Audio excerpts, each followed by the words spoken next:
देंगे ना आप? पेट्रोल की कीमत क्या है अकोला में? 104 है ना।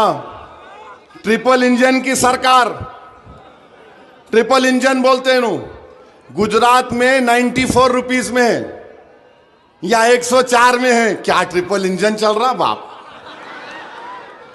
वाह वाह, हर जगह पे चले जाओ लोग परेशान हैं। बेरोजगारी का इजाफा, महंगाई का इजाफा, डेवलपमेंट का कोई नाम नहीं, किसान परेशान है। और फिर ये अजीब मामला है, ये तीनों अजीत पवार, शिंदे और फडणवीस मुंबई में बैठ के वड़ा पाव खा रहे, मलाई खा रहे मिला के। मेरे हिस्से का ये, तेरे हिस्से का वो, उसका हिस्से का ये, सब खा ले रहे। इलेक्शन आए कि एक तरफ राष्ट्रवादी, एक तरफ फडणवीस, एक तरफ शिंदे। इलेक्शन होता है कि हाँ मलाई खाना है, वो आ जाओ। क्या मजाक